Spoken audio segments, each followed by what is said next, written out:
So good afternoon, everyone. Welcome to the Lunch and Learn. We had started this from our volunteer Facebook group where people were just asking loads of questions. And I thought, why not bring all of us together and put our heads together and think of different ways we can support our fellow volunteer managers.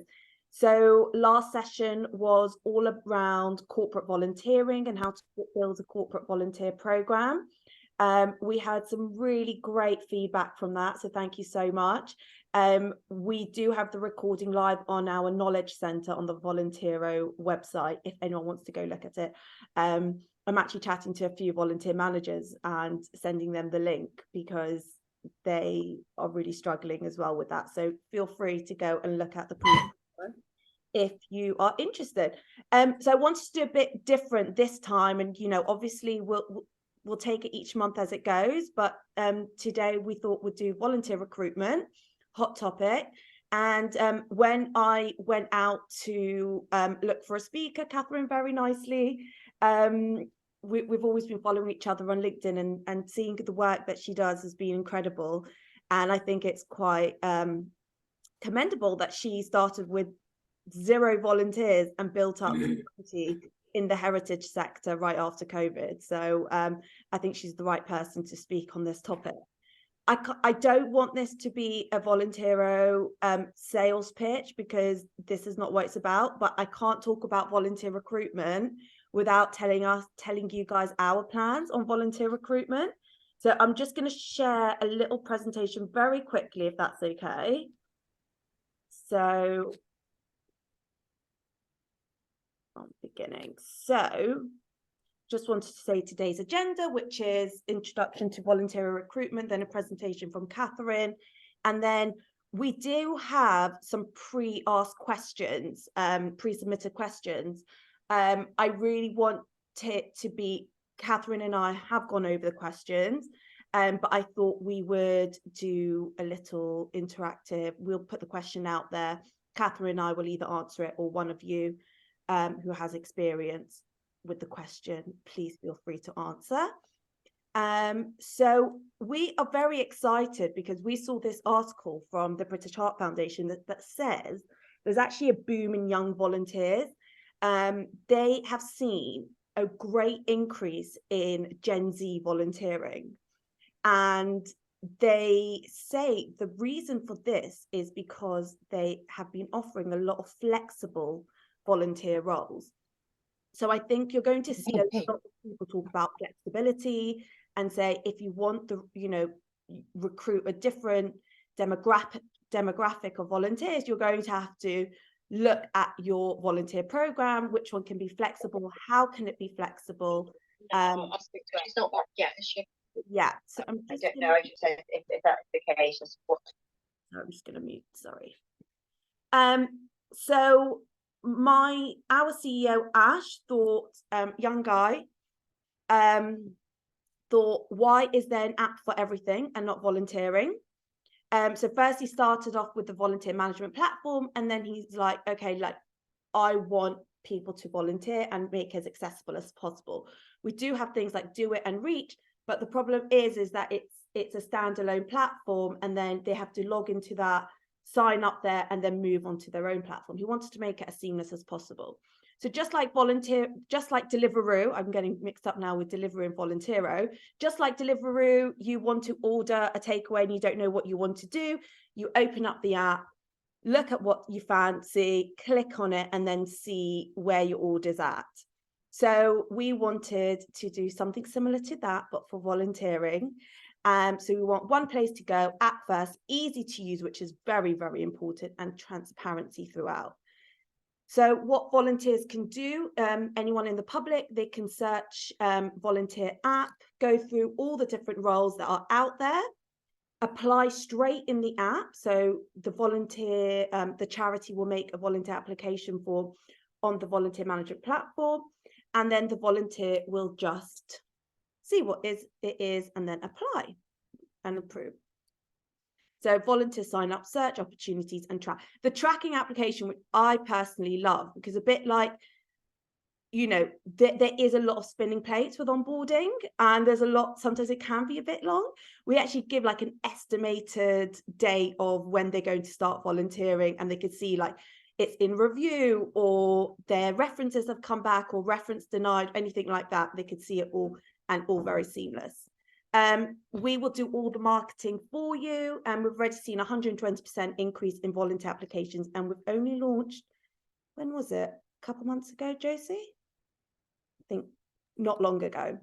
Just this month, last month. Last month, okay. And then obviously our hero at Feeding Families, which is a food bank up north, sent our CEO a lovely email just to say that he had 18 sign-ups of new volunteers in 21 days. So this isn't a sales pitch. I just want to say there is an appetite out there for young people or tech first people to volunteer. But obviously, if you do want to learn more, you can always, I'll send out an email afterwards with my contact details. So let me just stop sharing. How do I do that? There we go, stop sharing.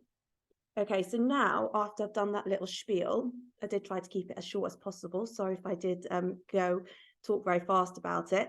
After that, I do want to now introduce Catherine, who I said earlier, amazing work that she's done with recruiting volunteers. So I will let her, let me just make you a host so you can start sharing your screen. There you go, Catherine, the floor is yours. Wonderful. Thank you, Mishka. And hi, everyone. So great to see you all today.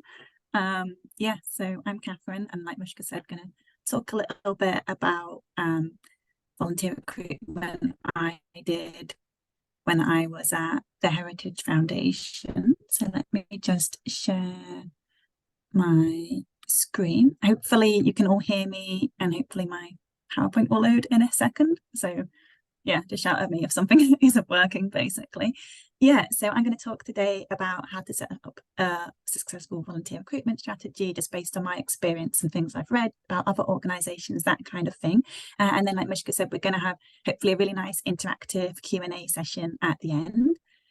Yes, just a little bit of an overview of what I'll talk about is I'll just talk very briefly about myself and who I am and what I've been doing in the voluntary sector. Then I'll talk about my experience for recruiting over 90 volunteers within quite a short space of time, and then my top tips basically for recruiting volunteers, and that's then we'll go on to the Q&A.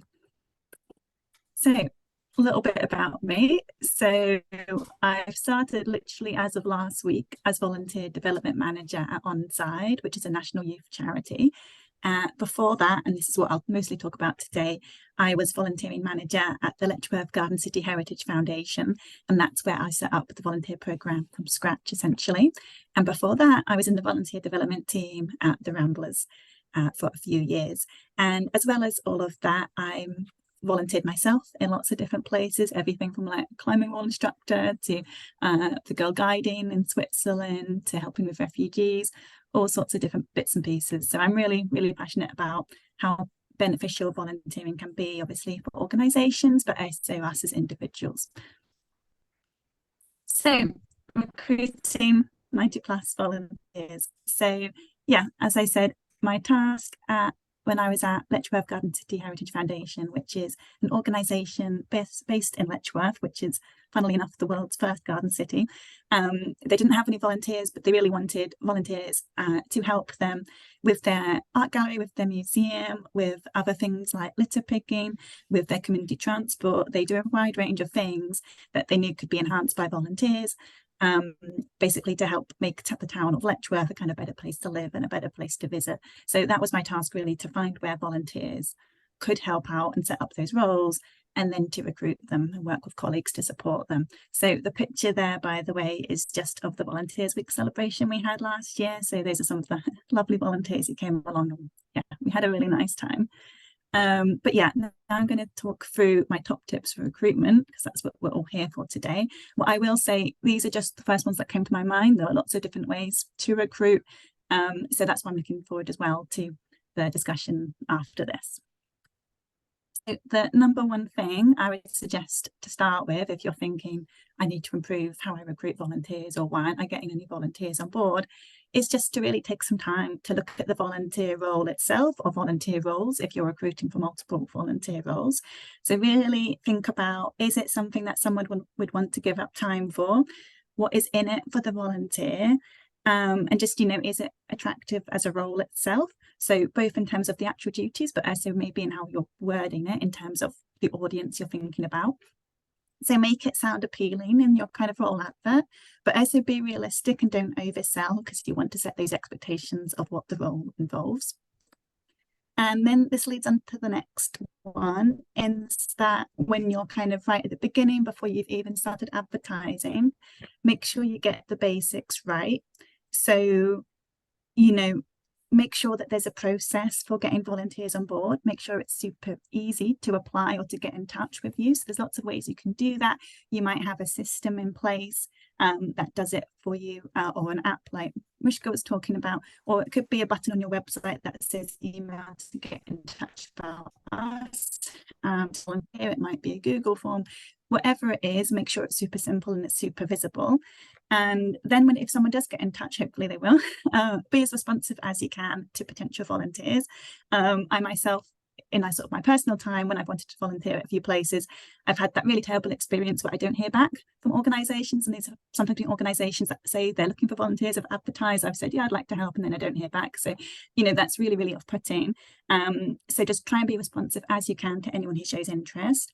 And then, make sure there's clear ways for volunteers onboarding, and make sure they're aware of the steps, especially if it is a more complex onboarding. For example, at the foundation, we had minibus drivers, and they had quite a few stages, because obviously we had to check their driving license and their driving and all of that.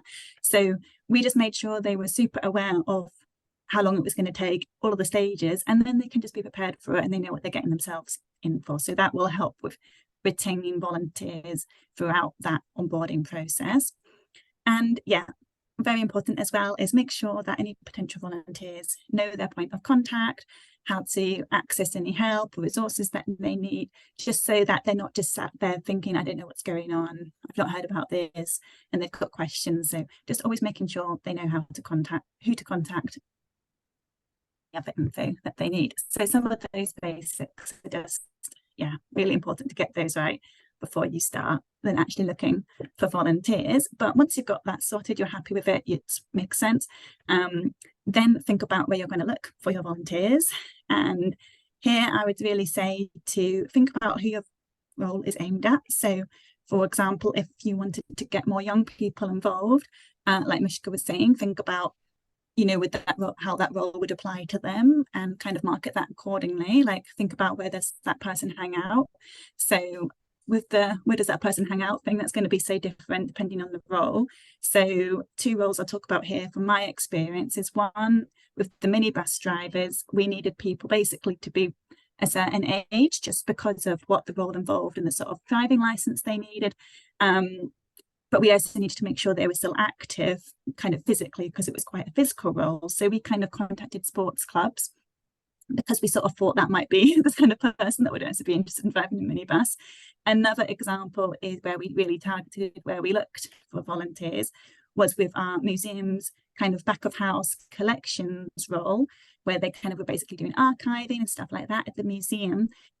We advertised on museum job boards because we thought it might appeal to someone who was looking for a career into the heritage sector as a good starting point, and that worked really well. That role was actually oversubscribed, which was really nice.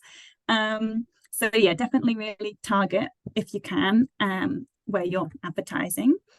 And I'd really recommend making links with local organisations that have potential volunteers in them. So the Prince's Trust are really good, because those young people are really looking for experiences to help them get into work and things like that. So they can potentially signpost those young people to you to volunteer with you. Schools are a really good one. I talked with quite a few local schools and we had quite a few young volunteers. Duke of Edinburgh Award is another great one for kind of young volunteers as well. We had around 10 Duke of Edinburgh Award participants volunteer with us. And job centres are another great one. We had a few people come to us through the kind of job centre. So those are all really great contacts, and depending on your area, there may be other places as well, but those are some starting points.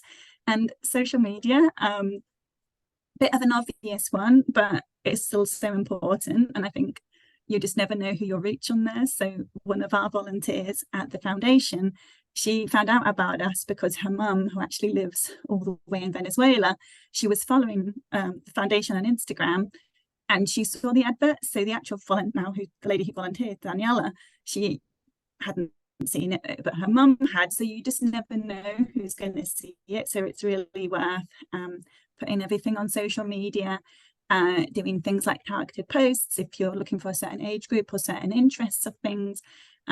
So yeah, social media is a really great tool. And then last but not least, for where you're looking for your volunteers, make use of your local voluntary centre. So we were lucky with the foundation to have the North Herts CVS. Does a lot of great events and has a great website for advertising for volunteers. So yeah, definitely tap into what they are doing locally and make the most of them because they're really helpful. Now, onto a few other bits and pieces. So you've got your role profile set up, you've got your basics all right, you're advertising for volunteers. The next couple of things are just things to really bear in mind in terms of how to attract and recruit volunteers well. So yeah, like Mishka was saying, flexibility is a really, really key and kind of really in demand now from volunteers. So the Time Well Spent report, which was a report commissioned by NCVOs, the National Council of Voluntary Organisations, earlier this year, they found that one of the key ways to help persuade someone who wasn't volunteering to consider volunteering was having more flexibility in the role. So that's flexibility with when they volunteer, flexibility with how they volunteer. So for example, it might be something like, can you offer remote roles? Can they kind of choose their hours rather than being told they have to do a set amount of hours? It can look a lot of different ways depending on the role and the person as well. So a lot of it is just being willing to be flexible for that volunteer. So yeah, just try and allow volunteers to be as flexible as they can with those things. And try and avoid asking for set commitments unless it really is absolutely necessary for the role that's involved. If it is necessary, explain to the volunteer why it is. So, but do try to avoid it as much as you can. And this just really helps make volunteering appeal to a wider audience, which is going to help with your recruitment. And also an extra bonus is it's obviously makes volunteering a lot more inclusive. So that's really important as well.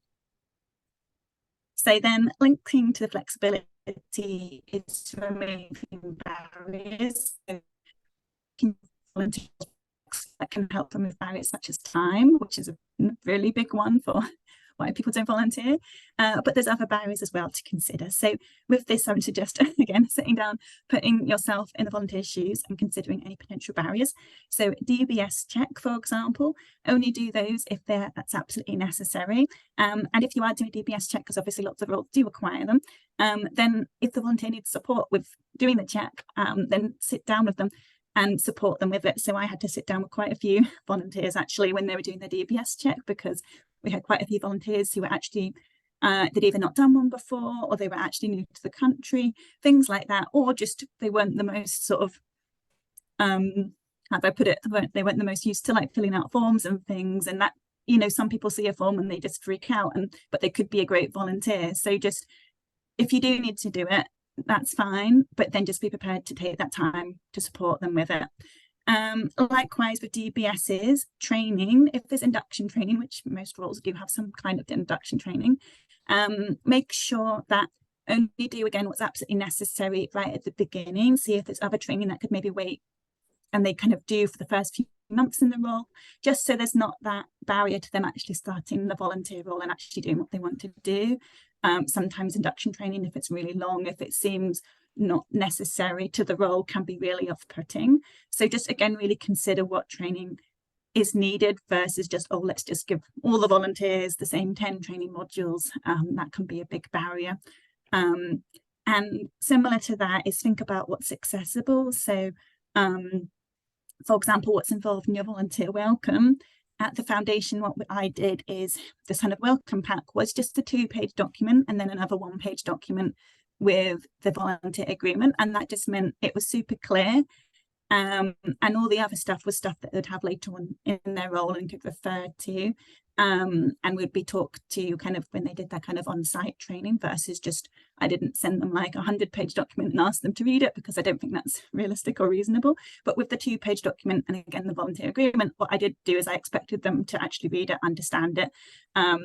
So I just wanted to keep in what was absolutely necessary versus just, oh, let's just give them all this information, which they may or may not read.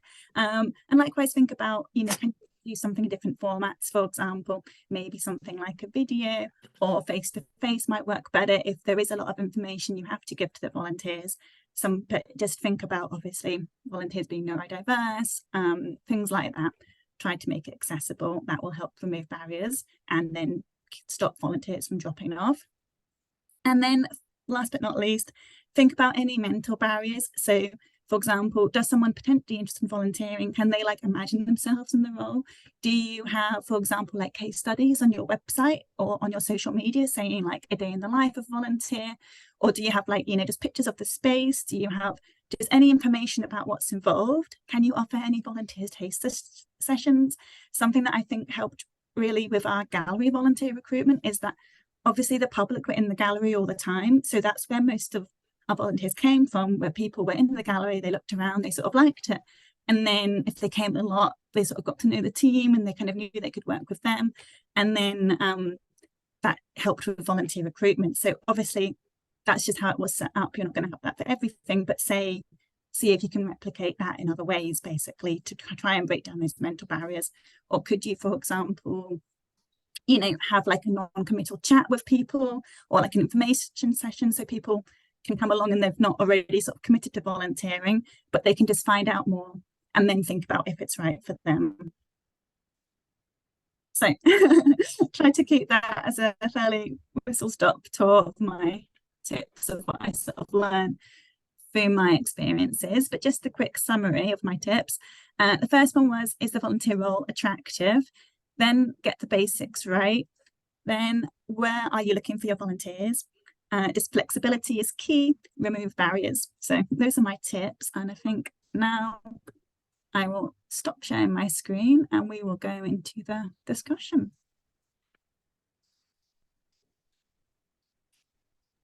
It might get hard to stop sharing my screen. Don't worry, I had actually not used Zoom in a long time. I'll stop sharing. Yeah. Thank you so much. Thank you so much, Catherine. I loved what I loved when you spoke about how you posted on your social media that you're looking for a volunteer role, and the mum in Venezuela saw the role and sent it to her daughter who lived up the road. Really, the power of social media. It's free, and yeah, should be used a lot more. That's for sure. Josie, did you have your hand up? No, I was just doing a little clap. Oh, okay. And it's true. Josie said in the comment section, we often forget how important it is to get the basics right. It's true. Sometimes we get all, you know, big on volunteer recruitment and big volunteer recruitment drives, but we don't actually think, okay, maybe people aren't applying because we have a Word document application form on our website. Like, I think get the basics right first, look at what your onboarding looks like, and then put you know, the right recruitment tools in place. I am, if you don't mind, going to go through the pre-submitted questions. Obviously, if you have any other questions, put them in the chat or raise your hand. I want this to be as interactive as possible. So, Catherine, let me just see, where did my list go? There we go. Okay. So I think we touched on this about how to bring, someone asked how to bring a younger age into volunteering. Someone even said, what strategies would you recommend for engaging with Gen Z to start volunteering? Which I did put in my presentation, but do you have anything to add on that? Yeah, I think with those young volunteers, obviously in the presentation out with partner organisations like schools, Prince's Trust, Duke of Edinburgh Award, all those kind of organisations that already a great place to start. But in addition to that, obviously Mushka talked about they value a lot. I would just add that something we did to help engage with our young volunteers was to really fix the hours around their schoolwork. You know, so for example, in gallery normally shifts around 2 to 3, made it so they could have an hour shift in the kind of 4 to 5 slot, so they could come after school. And also being flexible around when they have exams, understanding and saying it's okay, completely okay for them to have a break for, you know, the month or 2 where they have their exams, and to have that, you know, young people have a lot going on. I think just even more flexibility helps them. Yeah, I think with Gen Z as well, you need to think, number one, really put forward your cause. Like if you think about probably the most Gen Z change maker, Greta Thunberg, you know, with climate change, she just got up and went full force and got so many people behind her. Like they are change makers, Gen Z, and we shouldn't underestimate them. So I think definitely invest in your Gen Z, your next generation volunteers, see how you can support them, talk about the cause. They want to know that if they're volunteering for a retail shop, what is the cause that they will be supporting? And I think, don't forget, Gen Z don't use stamps, they don't use printers, they don't print things out. You need to make things as digital as possible as well. So they're also very much into quick and easy and streamlined. So try and make it as streamlined as possible if you do want to engage with the Gen Z generation. But yeah, they can definitely be an asset to your organization. Has anyone actually, question for the floor, has anyone had any success on TikTok or using TikTok for volunteer recruitment in this chat? I haven't, but I'm very interested in TikTok. Hiya, sorry. I'm very interested in TikTok as a potential, and I've been experimenting with Reddit and things like that. So yeah, I'm really excited to use TikTok and stuff. So do you guys have any experience with TikTok at all or anything like that? Yeah, so TikTok is definitely like the new Google. So volunteer young people. It's only because I did a presentation on this a few months back. Gen Z don't use Google to like search for things. If let's say they're in Nottingham and they want to go to the Callers Cafe, they don't Google the Callers Cafe in Nottingham. They search in the TikTok search box. Yeah. Yeah. So I think we do need to utilize TikTok a lot more, use the right hashtags, you know, and it shouldn't be too much work on you guys. Like you can ask your volunteers and say, who wants to take ownership of the new TikTok strategy, or who can make a day in the life of, let's say, a telephone befriender, like, hi, I'm doing my day of work. And then on the way home from work, I open up my phone and talk to my lovely lady who's been socially isolated, and she told me about her day and I love talking to her about it. She keeps trying to set me up with her grandson, something like that. And I think just making it really normalized volunteering, if that makes sense. And I think TikTok can definitely help that. I actually, if you would like, next session, I can maybe bring on a TikTok strategist to maybe support us talking about this, because I think it's definitely the new Facebook, the new Instagram, and that's where a lot of people are hanging out. That's brilliant. Thank you. Can I just ask as well, sorry, just quickly. So the organization I work for, I think they're a bit nervous of using TikTok and they're a bit unsure. Is there any other organizations that are currently using TikTok that you know of, are being quite successful and stuff, so we can kind of say, look, this organization are doing it, and you know? Josie, is it one of our customers, is it who uses TikTok really well? Bay Volunteers. Bay Volunteers, and is it Yeah, there's a few. I'll my mind's gone completely blank, but I'll have a look because I follow quite a few of them on our account. I think GMAS as well, an air ambulance one. Yes, yeah.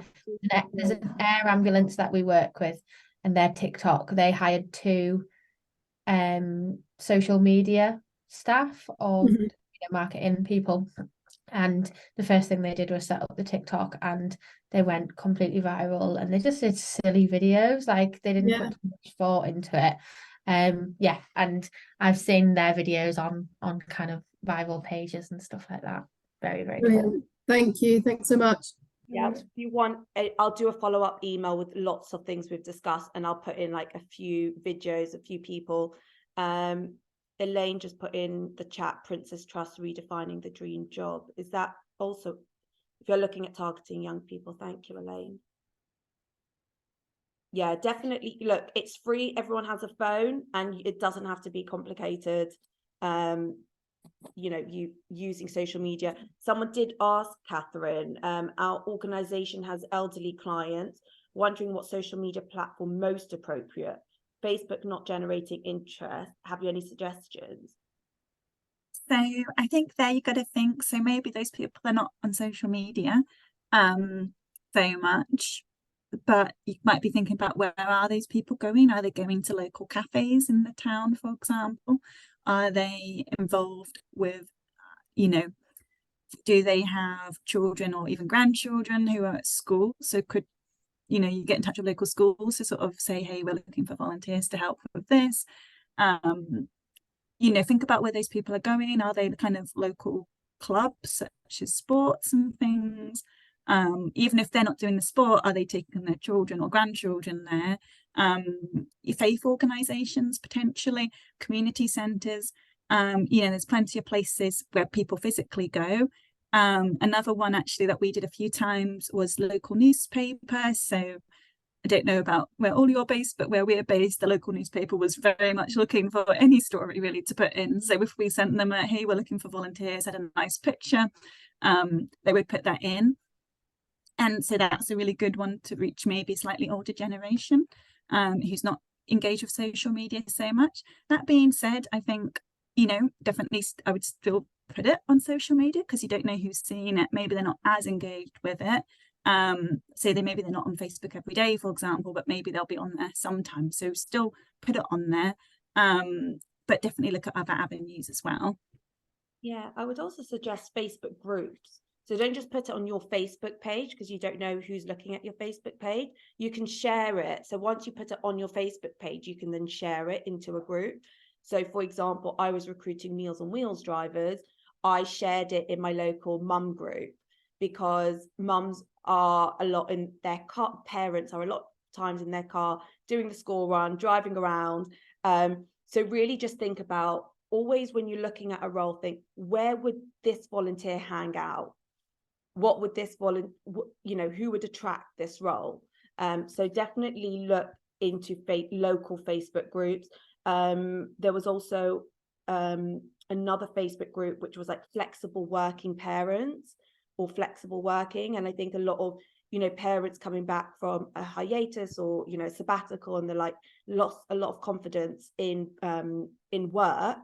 I would then comment, be like, have you thought about volunteering? You know, like less commitment, but, you know, can build up your confidence and build up your skills and put something on your CV. So some things like that could help. I'm just going to go to the next question unless someone else has something to say.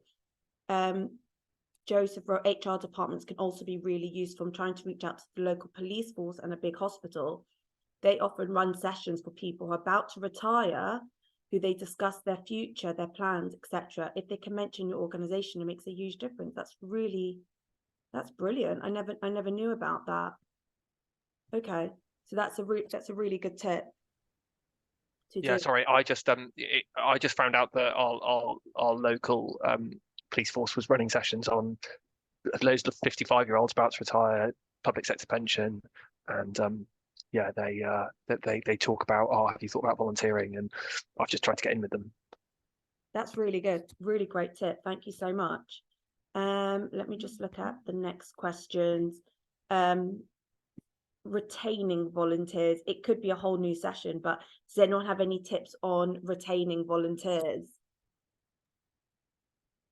Mushka, before you move to that, could I just share one top tip for volunteering? Please do, Nicola. You never know, it might lead into retainment. It was just something that came up in one of our Befriended Networks member Q&As last week when we were talking about volunteer recruitment, and I'd never actually heard about it before, and I thought it would sound really good. So one of the members is working with local cinemas in the area, and their kind of like strapline is, if you've got a couple of hours to watch a film, maybe you've got a couple of hours to volunteer.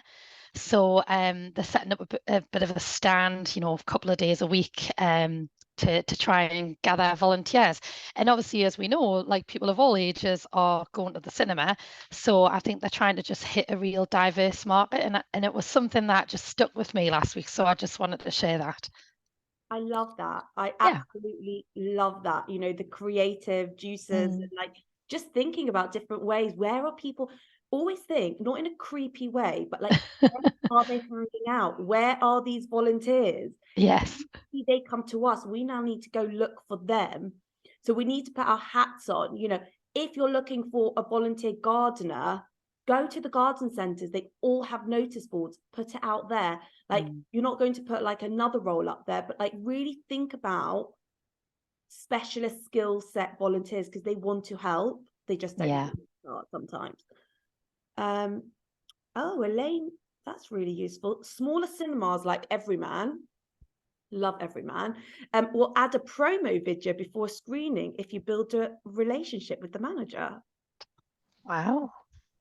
That is amazing. Okay, I love that. You can even like do like little like popcorn bags, or you know, something for them to like remember you. Like, you know, you can get really cool, like I find stickers. I love stickers. So you literally just get anything. You know, if it's a very sad movie, you could do like a little pack of tissues and then do a sticker and be like, so, you know, for your tears, but why not volunteer or something? And then, you know, your contact details. You know, just really think about, I used to do little coffee packs and then hand them out when people were doing the school run, and say, have a coffee on us, and why not volunteer? And it's kind of that like memorable, like thinking outside. Oh no. I love that. Elaine, if you have any information on how to do that, that would be really helpful, and I'll add it in the follow-up email. Thank you for that. Beth, what are the key reasons we can't find volunteers? Let's have some self-reflection time. Is that Austin? You have your hand up.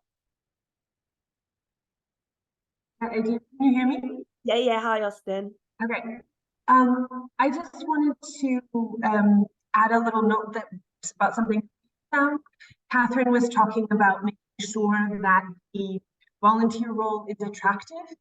And I agree, but we have to be careful not to use what we would like to do with what's going to be attractive to someone else. So personally, I would use the word impactful rather than attractive.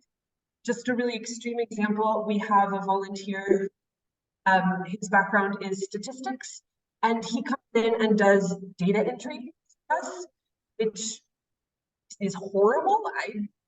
Sounds awful, but he knows that data is important, and he knows that that's something that we need. And I said, would you like to do something more interesting? And he said, I'm so tired. I'm so tired, I can't. Just give me an Excel and let me put them in the system, right? And so to him, that's important. He knows it's impactful. And so it's attractive, even though it sounds awful to me, right? But yeah, make sure that what we're presenting is important, something that needs to be done. But there's all kinds of people out there, and some people are happy to do data entry, and some people are happy to clean, and people are happy to file stuff. So yeah, 100%. Austin, I completely agree with what you're saying. It's like, what would appeal to someone, and in making it seem appealing, you're like describing, oh, this will have a big impact, or you know, whatever it is. So yeah, 100% agree. And also that can also help us to help people fit volunteering into their lives. For example, I think of something that's maybe not as physical or not as hands-on, but that might make sense for someone who is neurodivergent, or someone who has mobility issues, or something like that. It's a way that they get involved and give back, but maybe feel a little more protected and supported. Thank you. It's really good. I'm going to go to Emma, and then afterwards we'll go to Lucy, because Lucy had a good comment in the chat. Emma, what would you like? Thank you. It's just I don't know whether anyone can help with this really, but I work for a very small local charity. It's brand new. We are 2 employees strong, so we don't have HR, we don't have all these other things. And literally we're at that moment where we're wanting to get a bit bigger. So we've sort of got lots of different volunteer roles, and all your tips today have been amazing. So far I've been like scribbling notes frantically. But there's one thing that has just come up. Our chairperson, who, it's not a paid role, it's a volunteer role, a trustee to oversee our trustees. He's going to be stepping back. So he's done all his work with starting the charity, but he's in his early 80s. So he's ready to step down. And so I'm currently tasked with trying to find his replacement. So I just wondered what experience, tips, tricks, advice anybody might have about where to go, like, because also I want to try and find someone a bit different to him. We're at that sort of tipping point moment where we want to sort of take things up a gear. So yeah, any tips or any advice around that would be greatly appreciated. What's your charity, Emma? What's it called? It's called Working for Wellbeing. And just very quickly, the charity itself was formed as a result. We're based in the Cotswolds, in a small market town in the Cotswolds, so it's quite rural. And we were formed from a PPG group, a private patients group, that was brought together to support GPs. And our whole initiative is about reducing isolation and loneliness, as well as providing networks of support to people, so referring them. And so yeah, it's at that stage where we're just making lots of changes. I've just seen James's face pop up. Hi James.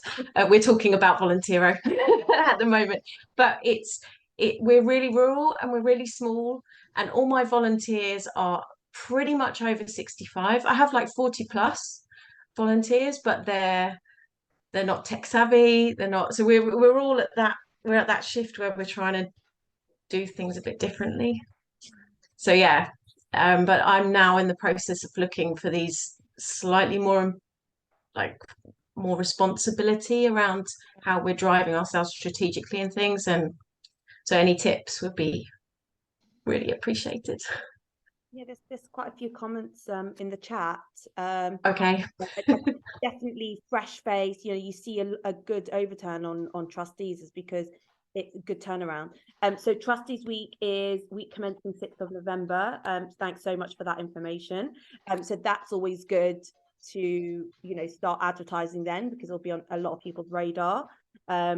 Local press, like Catherine said, local press is always very useful. Matthew said, we recently recruited a few new trustees and they all came from a BNI group, the Business Network Group. So if you have one local to you, that would be great. Joseph suggested LinkedIn is really good for recruiting trustees. Elaine spoke about Trustees Week, so it'll be good, tons of advertising around. And then Elaine also lean into your local voluntary community organisation and NTVO. Also look at reach volunteering as well. I follow Jane on LinkedIn, the CEO, and she posts a lot. She has like specialist volunteering. Kishma wrote, I'm a big fan of notice board for volunteer adverts, supermarkets, community centres, etc. Also, my daughter's school advertised local events in the newsletters. There might be an opportunity to keep that. And Matthew said, we are looking for younger, more business-focused trustees. And then someone wrote, the Young Trustees movement might be able to help, a helpful connection. So really good things going on in the comment section. Really, really helpful. Thank you, everyone. And I agree with the notice boards. When I'm like shopping at Sainsbury's or wherever, like next to the till, there's notice board, and I'm always reading. They're usually things for like personal trainers, so I do stay away. But if you're looking for loneliness and isolation space, you may want to tap into Befriending Week too. And here's some resources. So some really good resources in there as well. Does anyone have anything to add? Because I know, Lucy, you wanted to talk about tempo time credits as well.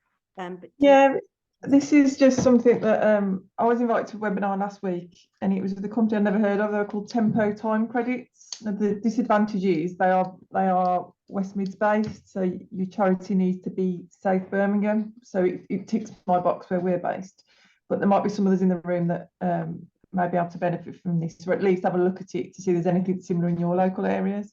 But basically, it is an app for volunteers. So you, as a charity, you sign up to the app. There's no cost at all because it's all fully funded, and you log your volunteer hours on the app.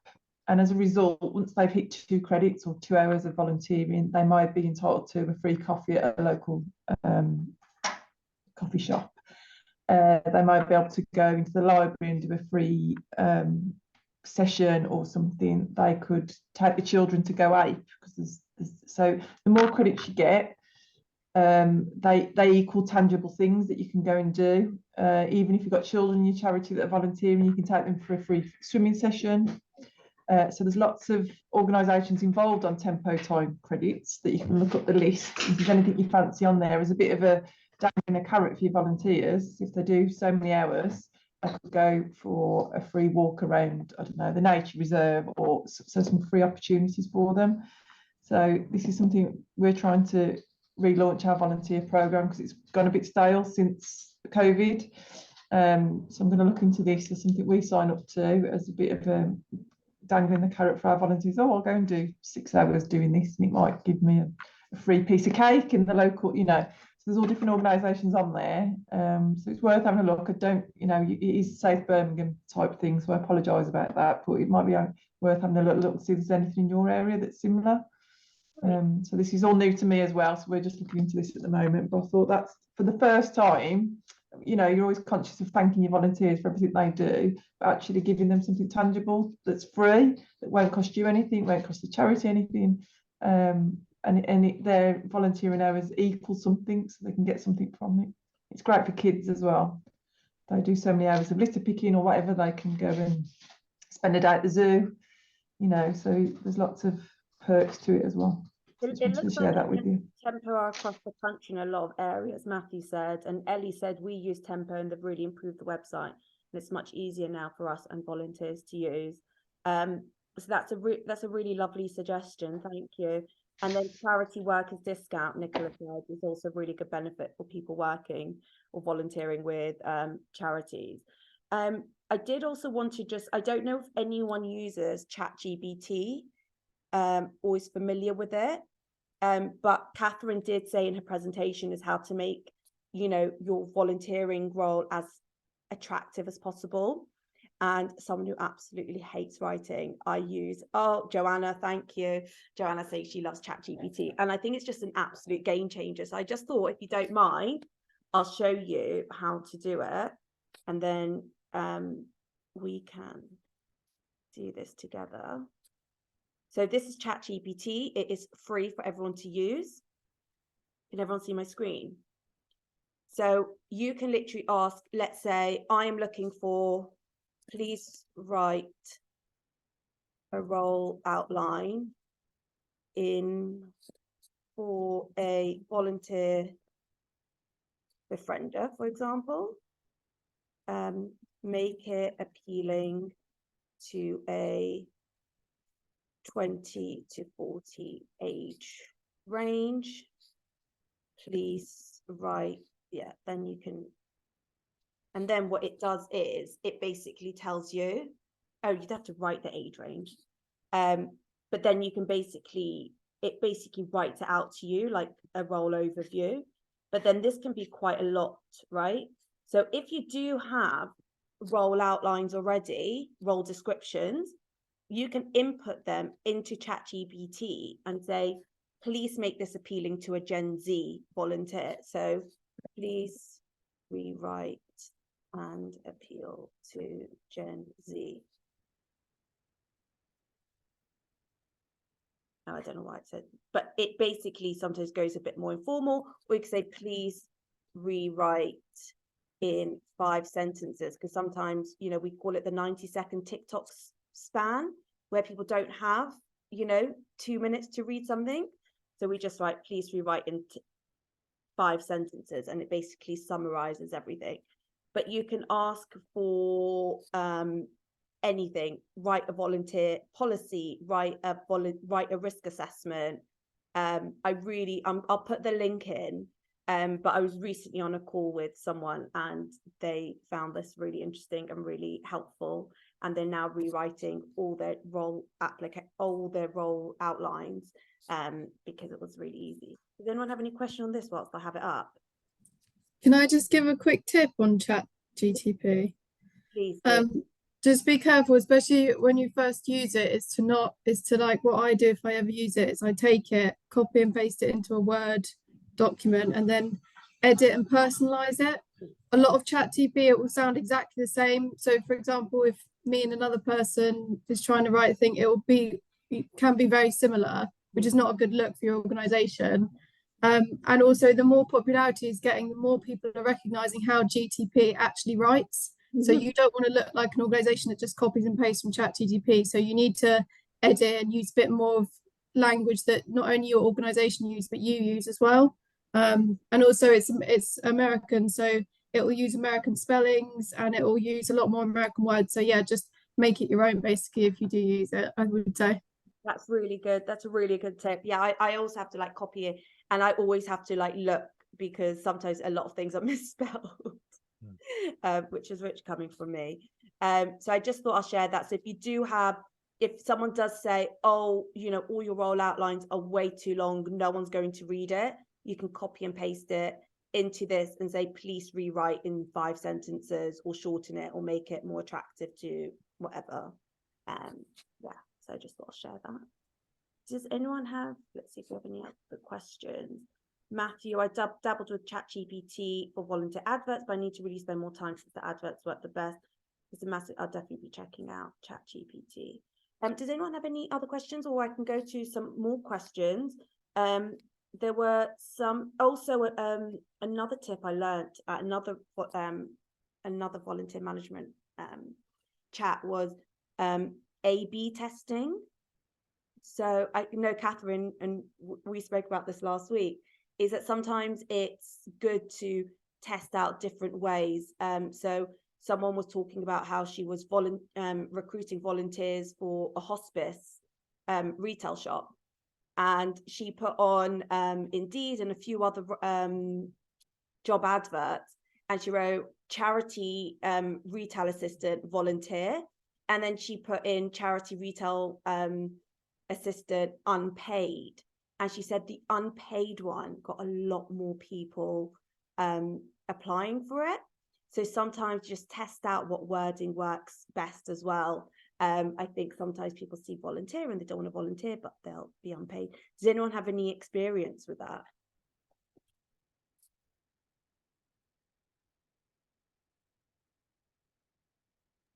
Mushka, I was just going to say, I think you've hit the nail on the head, and I think Josie was at the same event as me a couple of months back with Vision for Volunteering. Bearing in mind it's called Vision for Volunteering, but a topic of conversation that came up was just around the language that we use and the stigma that's attached to volunteers. Still, even now, people typically think, oh, you've got to be retired to be a volunteer. So, you know, it's still somewhere in our minds. And I think you've hit the nail on the head about just playing around with the wording and really trying to promote within organisations, you know, the difference between one-off volunteering to long-term volunteering. Sometimes people are afraid to sign up because they think, oh, I've got to make a commitment forever. Yeah. Whereas actually you might just have a role that's available for a month or 2 months. And yeah, just trying to really get that in your adverts. That's really good thing. I think, you know, obviously we're called Volunteero, so yeah. There was a conversation about, do we change the word of volunteering? I was like, oh my God, no, that would be horrific. I think we have to keep the word, but yeah, definitely refine it in the adverts. Yeah, and I think, you know, if you are marketing your volunteering, like what pictures are you using? You know, who are you putting as your face of volunteering? Catherine, do you have anything to add on that? Yeah, I would just add, I think that's just such a great point to really think about language. So at the foundation, we did use the word volunteer, but what we also did is in like, especially like the top 2 sentences of the advert, which was like the snappy bit we wanted people to click on, we didn't say volunteer. It was more like, do you love this? Are you passionate about this? Just to get kind of people's interest. And then obviously they could read about the details, and it was obviously described as a volunteer role. But yeah, I definitely, like Mushka was saying, recommend playing out if you're not getting much interest in a role, changing the language, you know, maybe talk about helping out with something versus volunteering with something, and to see if that makes any difference. That's really good point. I know we only have 3 minutes left, so does anyone have any I think next session maybe we'll look at us getting someone to talk about TikTok and how to build a TikTok strategy, best ways to do it. You know, if you get a viral video, then what? You know, are you going to also get flooded with volunteers, or is it just going to build your profile up a bit more? So I will look into that. If there are, sorry, it's probably worth mentioning the video that we've got from the Volunteero Summit in April from the generation, the Gen Z. So I'll drop the link in the chat now. Thank you. I'll also put on my follow-up email. The follow-up email is going to be a lot of information of what we spoke about. I will also put the recording on there as well. But please, like, I really, personally, I like this session where we just like spoke, and you know, I think we're all putting our heads together on how we can support each other. And I think that that's a really important thing to do, because you know, we're all in this together. Catherine, thank you so much for that presentation and for your support. You've been fantastic, and I've also been writing some of your notes down, so thank you.